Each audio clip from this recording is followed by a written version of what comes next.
Americans For Fair Taxation presents the weekly Chairman's Report, written by Steve Hayes, president of Americans For Fair Taxation, and recorded by Bob Paxton, a volunteer with the Florida FAIRtax Educational Association. And now, this week's Chairman's Report. Hello, I'm Bob Paxton with the AFFT Chairman's Report for Friday, March 29th, 2019. On March 15th, 2019, the Federal Seventh Circuit Court of Appeals issued an opinion that caused religious leaders to breathe a sigh of relief. The case involved whether parsonage allowances are to be taxed as income to the pastors, priests, rabbis, and others who receive them. Now, here are some main points from the verdict.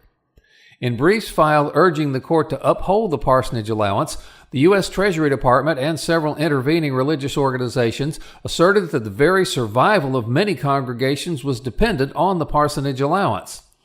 Responding to an IRS attempt to tax parsonage allowances, Congress enacted 26 U.S.C. 107, which provides that in the case of the minister of the gospel, gross income does not include 1. The rental value of a home furnished to him as part of his compensation, or 2. The rental allowance paid to him as part of his compensation to the extent that it is actually used by him to rent or provide a home. A brief filed in support of the parsonage allowances estimated that of the 384,000 congregations in the United States, 200 to 300,000 of them do provide a housing allowance to their ministers under 26 U.S.C. 107. Now, the Freedom From Religion Foundation had filed suit in the district court claiming that 107 violates the Establishment Clause of the First Amendment, and the lower court agreed and ruled that the statute's true purpose was, quote, to provide aid to a group of religious persons. The appellate court ruled, in a somewhat tortured opinion, that the parsonage allowance was not the government providing assistance to religion, but it was constitutional as treating all religions the same. In an article posted on Investopedia.com, Julia Kagan discussed the parsonage allowance. Here are some of her main points.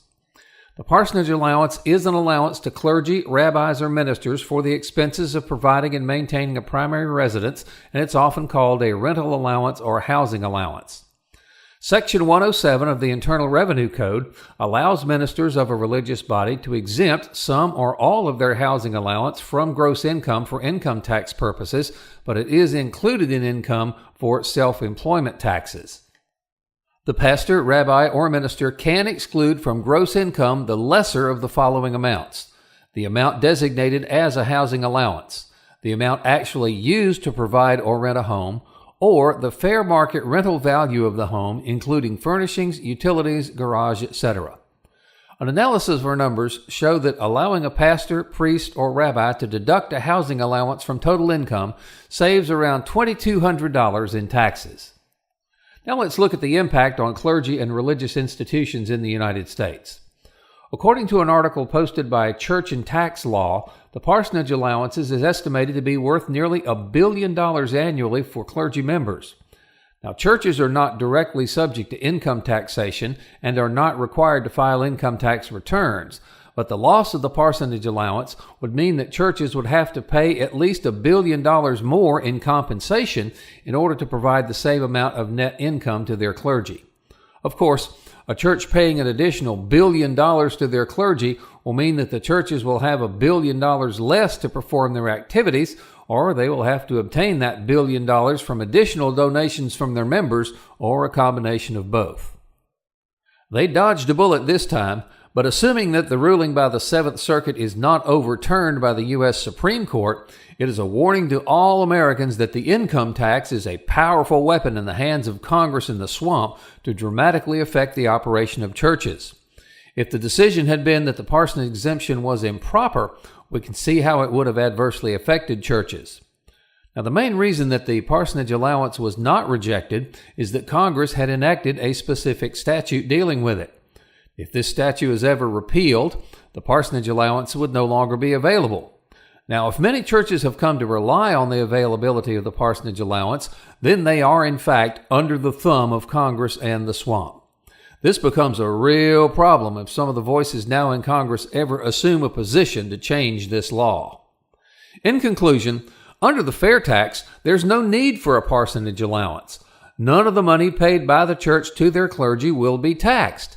Like everyone else, the clergy will receive the prebate and be taxed like all the rest of us. Donations to the churches and places of worship will not be subject to the fair tax. In 1784 to 1785, James Madison wrote a memorial and the remonstrance of the religious rights of man. This was his comment on religion. The religion, then, of every man must be left to the conviction and conscience of every man, and it is the right of every man to exercise it as these may dictate. This right is in its nature an unalienable right.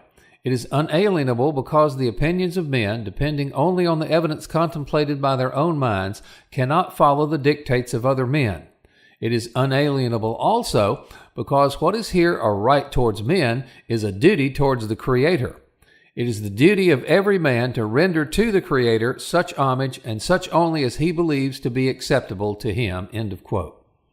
Now, how different is a society where a single change in the Internal Revenue Code could impose perhaps a fatal burden on a number of religious organizations? As the 19th century historian Lord Acton said, "Power tends to corrupt, and absolute power corrupts absolutely." Now, the fair tax would take away the threat that a court decision, the bureaucrats, or Congress could cripple our religious institutions.